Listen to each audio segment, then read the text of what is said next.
If you say, "I don't have time," you're really saying, "I'm not good at managing it." Yes, you heard it right. Give me few minutes and I will prove it. Welcome back to the Aristotle channel, where timeless wisdom meets practical living. In our journey to master time management, we've already explored the foundation of intentional living and aligning your hours with your deeper purpose, or telos. But time itself is more complex than the ticking of a clock or the flipping of calendar pages. The ancient Greeks knew this well. They distinguished between Chronos, the measurable passage of time, and Kairos, the opportune moment that calls for decisive action. In this lesson, we will delve into this profound duality of time. We'll uncover how mastering both Chronos and Kairos transforms not only your productivity, but your very experience of life. You'll learn to not just keep pace with time, but to dance with it, balancing structure and spontaneity, planning and presence, routine and inspiration. To Aristotle, time is not just a measurement on a clock. Time is the measure of change. In his work Physics, he writes that time is the number of motion according to the before and after. In simpler terms, time exists because things move, change, transform. The sun sets, a child grows, a city is built, you age. Without change, time would not be known. So time is not the tick-tock of seconds, it is life unfolding. And to manage your time, you must first recognize that you are managing your life. This may sound abstract, but it carries enormous consequences.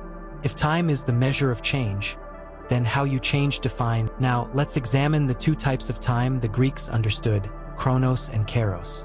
Chronos is chronological time, the clock time we all live by, minutes, hours, deadlines. It's linear, measurable, and structured. Kairos, however, is different. Kairos is qualitative time, the opportune moment. It's the feeling of being in flow, the perfect time to act. The same was true for Benjamin Franklin.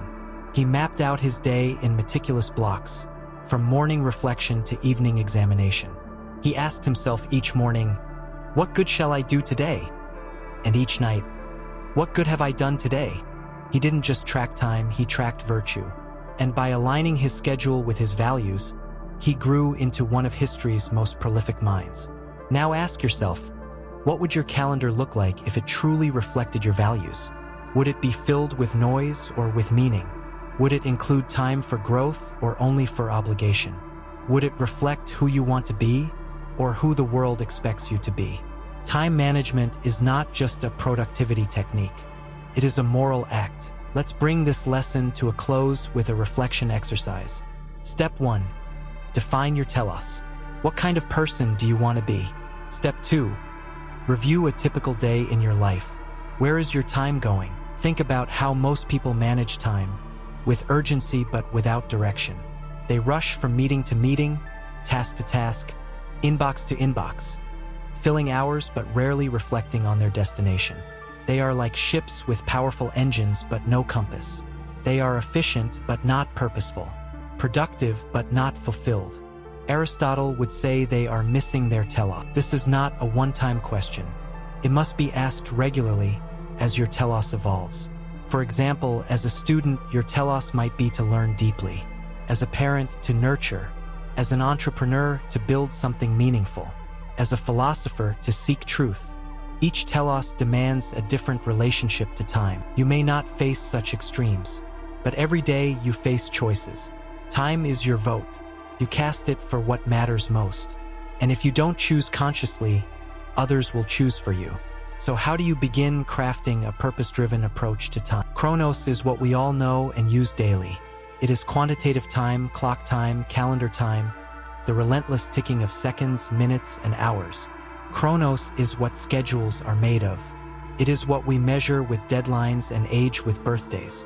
When you say you have 2 hours to finish a task or 5 days until your meeting, you are speaking in Chronos.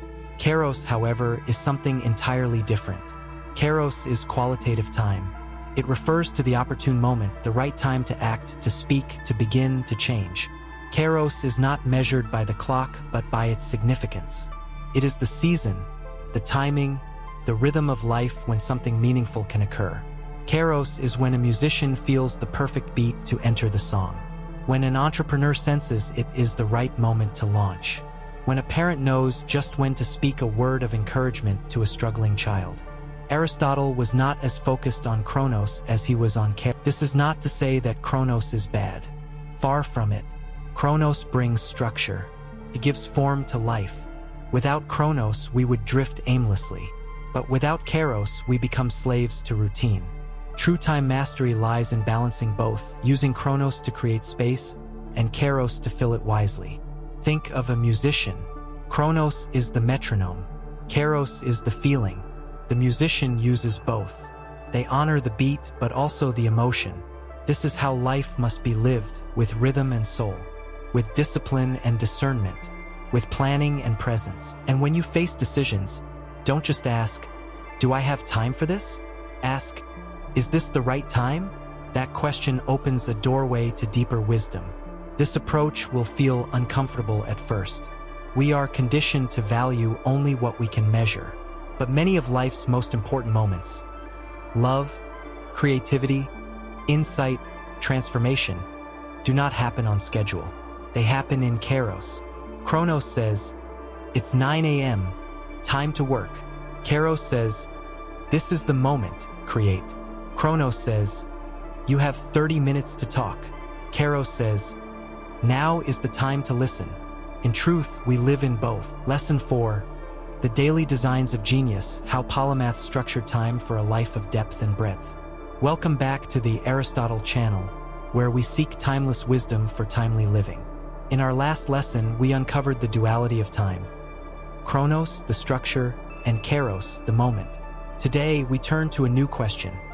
How did the world's greatest minds, those rare polymaths who excelled across disciplines, structure their... The answer lies not in multitasking, but in thematic living.